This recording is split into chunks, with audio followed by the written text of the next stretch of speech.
सबको जय मसीह की। आज हम देखने वाले हैं मनुष्य अपने मन में मार्ग विचार करता है कि वो क्या करना चाहता है।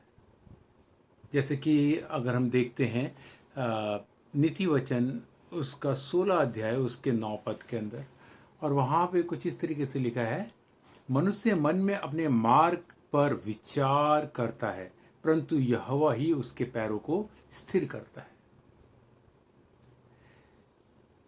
परंतु यहोवा ही उसके पैरों को स्थिर करता है। मनुष्य का विचार वो कर सकता है क्योंकि उसके पास स्वयं इच्छा है।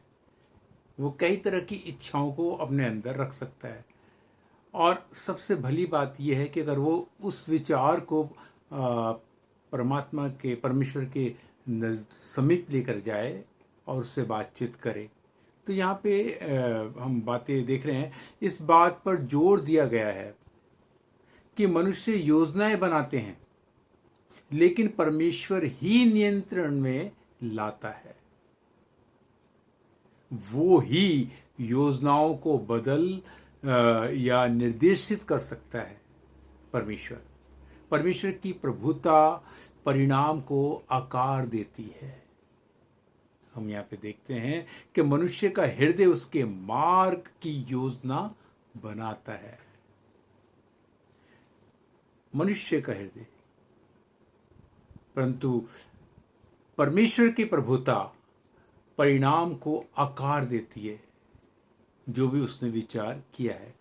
परंतु परमेश्वर यहोवा उसके कदमों को मार्ग दिखाता है। और ये यद्यपि मनुष्य योजना बनाते हैं परंतु घटनाओं के कर्म को स्थापित करने या निर्देशित करने की शक्ति परमेश्वर के पास है। तो इन सारी बातों से हम देखते हैं कि मनुष्य के मन के अंदर तरह तरह के विचार आते हैं और तरह तरह के मार्ग वो अपने दिलो दिमाग में सोचता है, और परमेश्वर का कलाम बताता है जब वो इन सारे विचारों को परमेश्वर के सम्मुख रखता है तो उसकी प्रभुता उसके परिणाम को आकार देती है। उसके योजनाओं को, उसके कदमों को, उसके मार्ग को परमेश्वर यहोवा अपनी इच्छा से और जो उसके लिए उपयुक्त है वो उसके लिए निकालता है। हम देखने वाले 3-4 चीजें हैं, जैसे कि विनम्रता और विश्वास। ये पद हमें योजना बनाने में विनम्रता को प्रोत्साहित करता है तथा हमारी योजनाएं परमेश्वर के मार्ग दर्शन और निर्देशन के अधीन है। हमारी योजनाएं ये तब है जब हम विनम्रता के साथ और विश्वास के साथ परमेश्वर की सम्मुख अपने सबमिशन को रखते हैं, अपने आप को समर्पित करते हैं।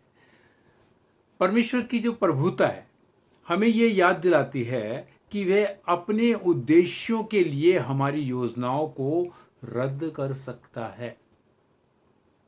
वो योजना जो हमने बनाई है और वो हमसे ज़्यादा हमारी भलाई की चिंता करता है, इसलिए वो अपने उद्देश्यों के लिए हमारी योजनाओं को परमेश्वर अपनी प्रभुता के द्वारा वो क्या कर सकता है, रद्द कर सकता है।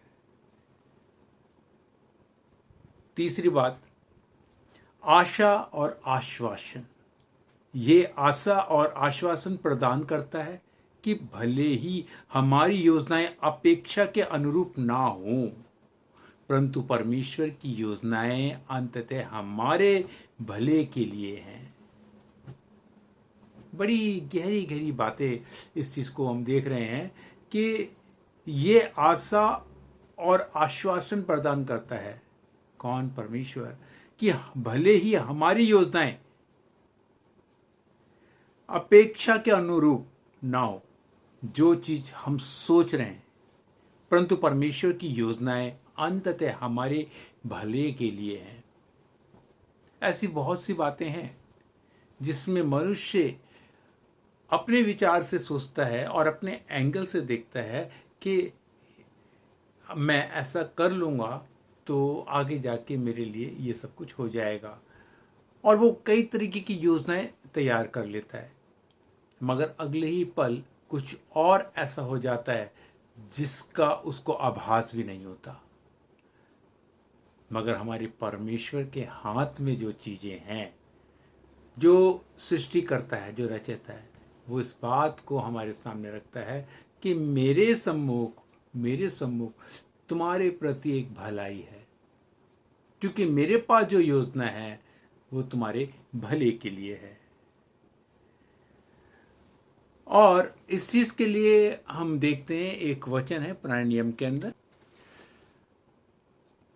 यिर्मयाह 29 अध्याय उसका 11 पद बताता है, यहोवा कहता है कि मैं उन योजनाओं को जानता हूं जिन्हें मैंने तुम्हारे लिए बनाई है, ऐसी योजनाएं जो हानि की नहीं परंतु तुम्हारे कुशल की है, कि तुम्हें उज्जवल भविष्य और आशा दूं।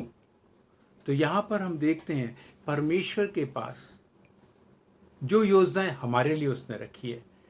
सबसे बेहतर बात तो ये है कि अगर हम अपने परमेश्वर के सम्मुख जाएं और उसके सम्मुख अपनी सारी योजनाओं को रखें और रख करके उससे बात करें, विचार करें कि परमेश्वर, हम ये सोचते हैं, हमें ये लगता है, मगर भली योजनाएं तेरा वचन बताता है वो तेरे पास है। वो कहता है कि मैं उन योजनाओं को जानता हूं जिन्हें मैंने तुम्हारे लिए बनाई है। तो वो योजनाएं जो परमेश्वर के पास है वो परफेक्ट है और उसमें कुछ भी फेरबदल नहीं हो सकता।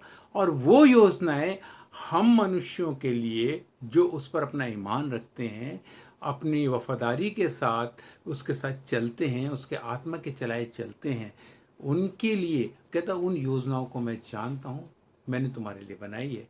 और उसके लिए क्या होगा? उसके लिए ये होगा कि वो हानि की नहीं परंतु तुम्हारे कुशल की है। तुम्हारा नुकसान नहीं है उसके अंदर, तुम्हारे लिए कुशलता है और तुम्हें उज्जवल भविष्य को और आशा को वो देगा, उज्जवल भविष्य को। तो इन सारी बातों के लिए हम इस बात पर आ जाते हैं कि योजना बनाते और परमेश्वर के मार्गदर्शन पर भरोसा रखने के बीच संतुलन बनाए रखने का प्रोत्साहन देता है। परमेश्वर ये सुझाव देता है कि हमें योजना बनाते हुए और लगन से काम करते हुए परमेश्वर के निर्देश के प्रति भी खुले रहना चाहिए और भरोसा रखना चाहिए कि उसकी योजना ही सर्वोत्तम है। तो बात वही है, नीति वचन इसका 16:9 में जो बोलता है, मनुष्य मन में अपने मार्ग विचार करता है परंतु यहोवा ही उसके पैरों को स्थिर करता है। जय मसीह की।